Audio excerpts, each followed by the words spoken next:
हम लोग समरी देखने जा रहे हैं। क्वेश्चन नंबर 4B, ये जो सेक्शन है इसमें समरी राइटिंग का एक क्वेश्चन आता है। जैसे परसों मैंने आपको बताया था कि समरी राइटिंग क्या होती है।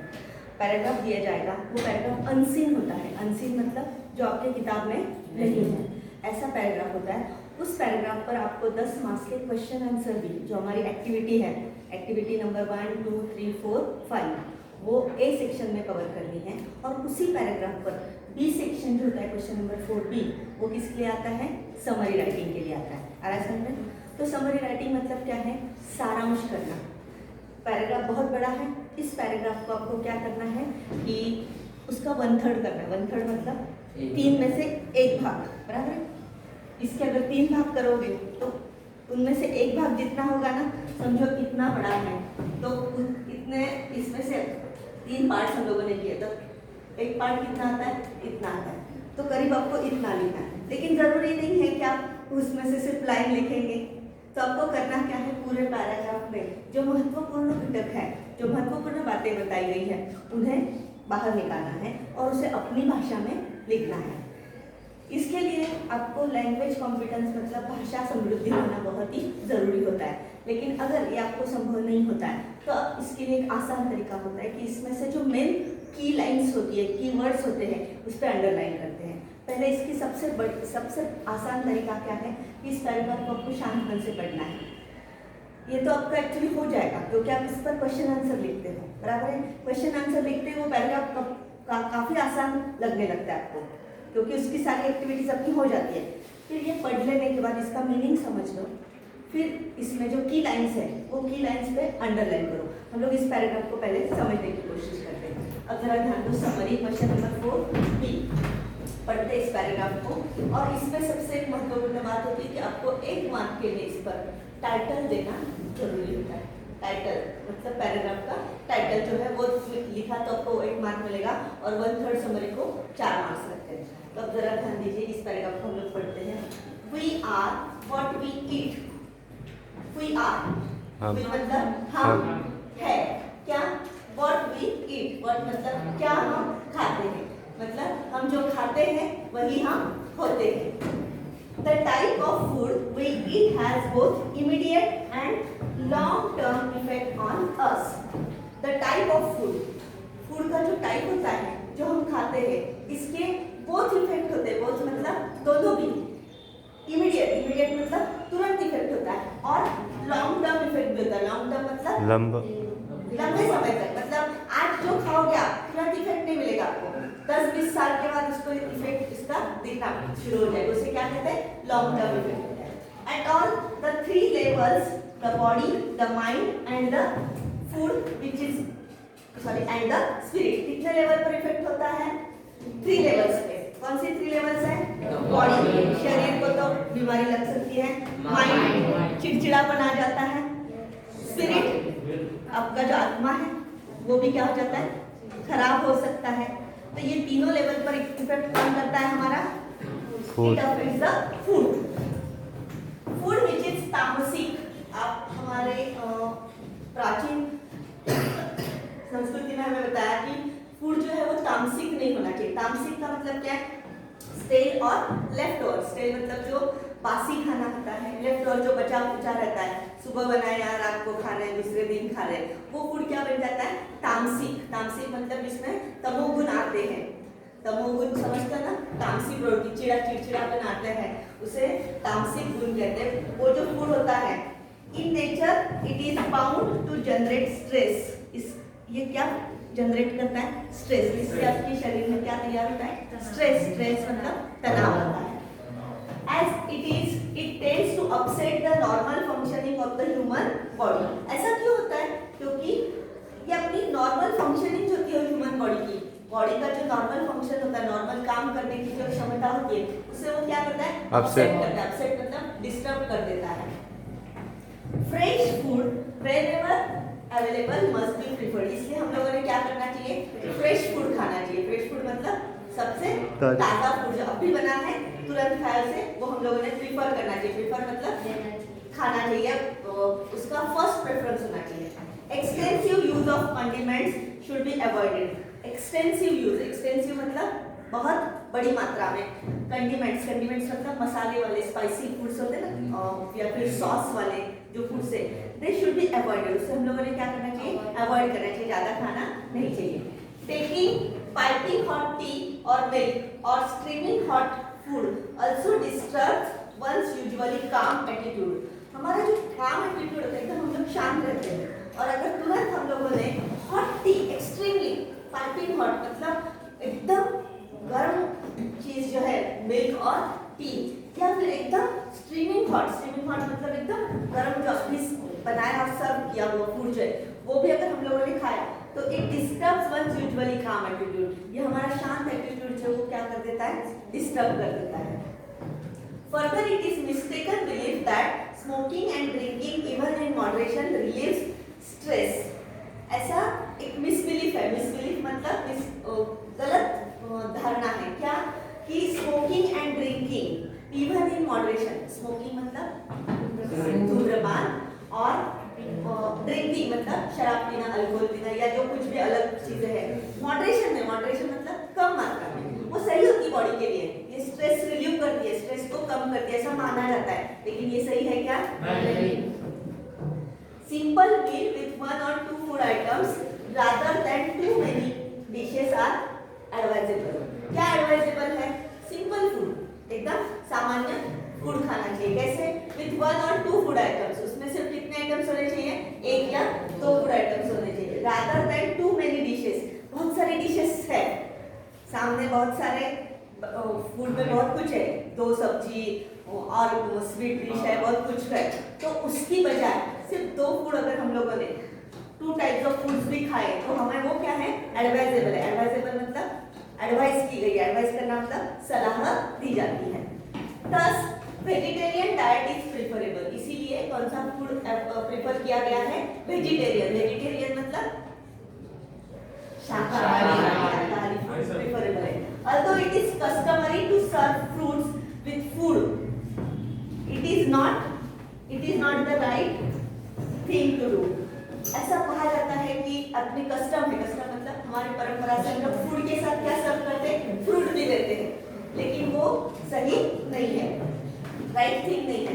This is because different kinds of digestive secretion are produced by the stomach for variant food. ये ऐसा किस लिए होता है, different kinds of digestive secretion. हम जो भी फूड खाते हैं, जैसे कि अगर मैंने अभी स्वीट डिश खाई है, मैंने स्वीट डिश सामने आई मेरी, तो स्वीट डिश खाऊंगी तो शरीर में जो पाचक रस होते हैं वो अलग अलग होते हैं, वो अलग पाचक रस उसमें तैयार होता है। अगर मैंने एकदम मसालेदार फूड खाने के लिए लिया तो उससे क्या होता है कि अलग पाचक रस तैयार होता है। तो अगर हम लोगों ने अलग अलग फूड एक साथ खाए तो क्या होता है, अलग अलग पाचक रस एक साथ सेक्रेट हो जाएंगे, मतलब बॉडी में से निकलना शुरू हो जाएंगे। तो उसका नतीजा क्या होता है, variant. Mixing us too many varieties of food items at one meal creates unavoidable problems for the digestive system। और इस प्रकार से हम लोग जो मिक्स करते हैं अलग अलग टाइप्स के फूड, उसकी वजह से हमारे डाइजेस्टिव प्रॉब्लम्स बहुत क्रिएट हो सकते हैं। डाइजेस्टिव मतलब पचन संस्था के बहुत सारे प्रॉब्लम्स क्रिएट हो सकते हैं। तो पैराग्राफ समझ में आया। अब इसमें से महत्वपूर्ण पॉइंट्स जो है वो आप लोगों से मदद करोगे, किस प्रकार से, कौन सा लगता है आपको महत्वपूर्ण है, जरा ध्यान दीजिए। We are what we eat, पहला पॉइंट सही है, इसे ले लेते हैं। We are what we eat. The type of food we eat has both immediate and long-term effect on us. ये भी सही है। The type of food has both immediate and long-term effect. इसमें क्या है, immediate effect है और long-term effect है। कौन से लेवल्स पे, body, mind and the spirit, इस लेवल पे। इसका एक वाक्य क्या बनेगा, We are what we eat. The food has immediate and long-term effect on body, mind and spirit. वाक्य बन गया पहला। हाँ। Next, food which is tamasic, stale or left over, in nature is bound to generate stress as it tends to upset the normal functioning of the human body. अब हमें इतना लिखने की जरूरत है क्या, नहीं। इसका हम लोग क्या लिख सकते हैं, फूड या फिर तामसिक फूड तामसिक food in nature is it generates the stress. जो तामसिक फूड होता है वो क्या करता है, स्ट्रेस जनरेट करता है, मतलब तनाव निर्माण करता है। उसके बीच में लिखने की जरूरत नहीं होती। Fresh food whenever available must be preferred। इसमें क्या है, हम लोगों ने कौन सा फूड खाना चाहिए, fresh food must be preferable, must be preferred। उसके बाद extensive use of condiments should be avoided। क्या अवॉइड करना चाहिए, we should avoid condiments should be avoided। उसके बाद taking piping hot tea, milk or steaming hot food also disturbs one's usually calm attitude। काम attitude को disturb करने वाला क्या है, पाइपिंग हॉट टी, या फिर हम लोग ऐसे लिख सकते हैं कि हॉट फूड यूजुअली काम डिस्टर्ब्स द काम एटीट्यूड। आगे लाइन में इस पूरे इसमें महत्वपूर्ण क्या है कि हॉट फूड जो है इट डिस्टर्ब्स द काम एटीट्यूड। फिर उसके बाद further it is mistaken believe that smoking and drinking even in moderation relieve stress. तो अभी हम लोग क्या करेंगे, स्मोकिंग और ड्रिंकिंग पे अंडरलाइन करते, बराबर है। स्मोकिंग और ड्रिंकिंग क्या करना चाहिए, अवॉइड करना चाहिए, बाकी लिखने की जरूरत नहीं है। फिर सिंपल मील विथ 1 और 2 food items rather than too many dishes are advisable. क्या एडवाइजेबल है, सिंपल, बाकी कुछ जरूरत नहीं, simple meal is advisable, simple meal is advisable, इतना लिखने की जरूरत नहीं है। फिर उसके बाद 10 वेजिटेरियन डाइट इज प्रिफरेबल। तो इसमें ये सबसे इंपॉर्टेंट क्या लग रहा है, vegetarian diet is preferable. Okay, although it is customary to serve fruits with food, it is not the right thing to do। This is because different kinds of digestive secretions are produced by the stomach for variant foods। तो अभी इस इतने बड़े इसका एक ही वाक्य बताने की कोशिश क्या कर रहे हैं, we should not eat the fruit while eating the food। Food खाते समय फ्रूट नहीं खाने चाहिए, बाकी लिखने की जरूरत नहीं है। तो इसमें हम लोग ये लिख सकते हैं कि we should avoid fruit। Fruit को हम लोगों ने क्या करना चाहिए, फूड के साथ अवॉइड करना चाहिए, बराबर। ये अपना वाक्य बनाते हैं हम लोग। फिर लास्ट पार्ट जो है, mixing us too many varieties of food items at one meal creates unavoidable problems for the digestive system। Same उसी के, तो यहाँ पे एक वाक्य बना सकते हैं, मिक्सिंग अप चाहिए था यहाँ पे, mixing up too many varieties of food items, mixing the varieties of food items creates unavoidable problems या फिर unavoidable digestive problems लिख सकते हैं। आज हमने अब ये तो मैंने की लाइंस पे अंडरलाइन किया।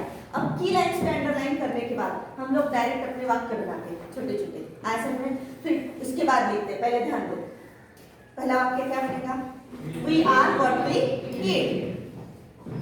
The type of food has immediate and long term effect on the body, the mind and the spirit. Food which is या फिर तामसिक food in nature generate stress। हो गया। फिर उसके बाद fresh food must be preferred, extensive condiments should be avoided। उसके बाद hot food also disturbs calm attitude। smoking and drinking should be avoided। उसके बाद simple meal should be advisable। Okay, then vegetarian diet is preferable। Then fruits should be avoided with the food के साथ fruit avoid करो। इसके बाद mixing up too many varieties of foods creates unavoidable digestive problems। समझ में आया? ये किस वजह से आसान हुआ, क्योंकि हम लोगों ने क्या किया था, की लाइंस में अंडरलाइन किए थे। फिर की लाइंस को कैसे जोड़ना है, अपने मन से वाक्य कैसे बनाने, आसान हो गया, कुछ कठिन लगा। इसके मेन पॉइंट्स क्या थे, समझ में आया? Food what we eat we are, हम जो होते हैं, जो खाते हैं वही हम होते हैं। It has immediate effect and it has long term effect. इसके दोनों इफेक्ट होते हैं, किस पर होते हैं, बॉडी, माइंड एंड स्पिरिट पे होते हैं। फिर उसके बाद हम लोगों ने कौन सा फूड खाना नहीं चाहिए, वी शुड अवॉइड द तामसिक फूड, क्योंकि ये ठीक है इट जनरेट्स द स्ट्रेस। फिर उसके बाद हम लोगों ने फ्रेश फूड खाना चाहिए। फिर उसके बाद हॉट फूड अवॉइड करना चाहिए, स्मोकिंग एंड ड्रिंकिंग अवॉइड करना चाहिए। उसके बाद वेजिटेरियन डाइट हम लोगों ने प्रीफर करना चाहिए और फ्रूट को अवॉइड करना चाहिए, क्योंकि इसकी वजह से क्या होता है, अलग अलग फूड मिक्स किए तो हमारे डाइजेस्टिव प्रॉब्लम्स क्रिएट हो सकते हैं। सही में कितना आसान तरीके से हम लोग गए, कठिन लगा अभी? अभी हम लोग डायरेक्टली से लिखेंगे, ऐसा हम लिख लो। तो जैसे हम लोगों ने पैराग्राफ पढ़ा, तो पैराग्राफ पढ़ने के बाद एक बात तो समझ में आई कि this is about the food. ये पैराग्राफ किस बारे में है, फूड, इफेक्ट्स ऑफ फूड। तो आप उसी से संबंधित उसका पहले क्या लिख सकते हो, टाइटल लिखते हो, क्योंकि टाइटल को आपको कितना मार्क मिलने वाला है, 1 मार्क मिलने वाला है। तो पैराग्राफ पढ़ने के बाद आपको टाइटल तो समझ में आया ना कि it is related with the food, तो फूड से संबंधित कोई भी टाइटल आप उसको दे सकते हैं। जैसे मैंने यहाँ पे दिया है importance of food in our life, अपनी जिंदगी में फूड का महत्व, बराबर है। या अपने मन से आप कुछ भी लिख सकते हैं, सिर्फ फूड लिखा तो भी चल जाएगा। तो अब देखो यहाँ पे हम लोग इसकी तरफ जा रहे हैं। पहला सेंटेंस हम लोग लिया है कि we are what we eat, उसी में से पहला सेंटेंस था वही लिया, जो हम खाते हैं वही हम बनते हैं। तो किस तरह से बनते हैं कि food has immediate and long term effect on body. हाँ, इस फूड का हमारी बॉडी पे इमीडिएट भी इफेक्ट है और लॉन्ग टर्म भी है। अभी तुरंत भी इफेक्ट हो सकता है और 10-20 साल के बाद भी हो सकता है। वो किस चीज पर होता है, बॉडी पे होता है, माइंड पे होता है एंड स्पिरिट पे होता है। महत्वपूर्ण वाक्य मिल गया। हाँ, देन सबसे महत्वपूर्ण क्या है कि तामसिक फूड शुड बी अवॉइडेड चाहिए। तामसिक food should be avoided because it generate stress. हम लोगों ने क्या करना नहीं चाहिए, कौन सा फूड नहीं खाना चाहिए, तामसिक फूड। जो बचा कुचा रहता है वो हमने नहीं खाना चाहिए, क्यों, because it generates the stress, क्योंकि इससे स्ट्रेस तैयार होता है। We should eat fresh food, हम लोगों ने कौन सा फूड खाना चाहिए, फ्रेश फूड। या ये शब्द ये वाक्य में लिखा तो भी चलेगा, कौन सा, we should eat fresh food, क्योंकि हम लोगों ने तामसिक नहीं खाना चाहिए तो कौन सा खाना चाहिए, फ्रेश खाना चाहिए। वो वाक्य नहीं लिखा होगा तो भी चल जाएगा। फिर excessive condiments should be avoided. हम लोगों ने एक्सेसिव कॉन्डिमेंट्स जो होते हैं, मसाले वाले जो ज्यादा पदार्थ होते हैं, वो हम लोगों ने क्या करना चाहिए, अवॉइड करना चाहिए, मतलब उसे टालना चाहिए। फिर उसके साथ क्या डालना चाहिए, हॉट फूड। टी और हॉट फूड जो है दोनों भी, इट डिस्टर्ब्स आवर काम एटीट्यूड, हमारा जो शांत व्यवहार है उसे कौन खराब करता है, हॉट फूड। और तो इसलिए हम लोगों ने ऐसा नहीं लिखा है कि ये खाना नहीं चाहिए, हम लोगों ने डायरेक्ट लिखा कि हॉट फूड डिस्टर्ब्स आवर काम एटीट्यूड। फिर उसके बाद smoking and drinking is not good for health. Smoking और ड्रिंकिंग जो बहुत बड़ा वाक्य दिया था ना कि जिससे कहा जाता है कि मॉडरेशन में अच्छा है वगैरह, तो नहीं, ये हमारी बॉडी के लिए सही नहीं है। फिर सिंपल मील और vegetarian food is good for health. फिर हेल्थ के लिए गुड क्या है, सिंपल और vegetarian food. We should not eat fruits with food, food के साथ क्या नहीं खाना चाहिए, क्यों नहीं खाना चाहिए, as it disturbs digestive system. हमारी डाइजेस्टिव सिस्टम मतलब पाचन संस्था जो है उसे क्या करता है, बिगाड़ता है। उसी के साथ साथ mixing up too many food items disturbs our digestive system. अलग अलग टाइप के फूड इकट्ठा करके खाए तो वो भी हमारे डाइजेस्टिव सिस्टम को क्या करता है, बिगाड़ता है। तो इस प्रकार से बहुत ही आसान तरीके से हम लोग क्या लिख सकते हैं, समरी लिख सकते हैं। कठिन लगा? इसका भी एक तरीका है कि इसके मिनिमम आप 10 पैराग्राफ करके देखो, 11वां पैराग्राफ आप इतना इजीली विद इन 2 मिनट्स आप लिख सकते हैं। क्या है इसमें क्या आया समझ में आपको आ जाएगा। लेकिन अगर आप इसको डायरेक्टली परीक्षा के वक्त हाथ में लिया कि समरी करनी है और टीचर ने क्या पढ़ाया था वो याद करना है, तो आपको आएगा कैसे ही। हर चीज के लिए प्रैक्टिस की जरूरत है। इसलिए आपको क्या करना है, घर जाके किसी भी अपना टेक्स्ट बुक का कोई भी पैराग्राफ लो, उसे क्या करो 1/3 में करके लिखो, अपने लिए करो। सही में हर चीज चेक करना पॉसिबल नहीं होता है, लेकिन आप खूब अपने लिए कर सकते हो। अभी टेक्निक समझ में आई सबको, सब राइटिंग समझ में आई सबकी, ओके देखो।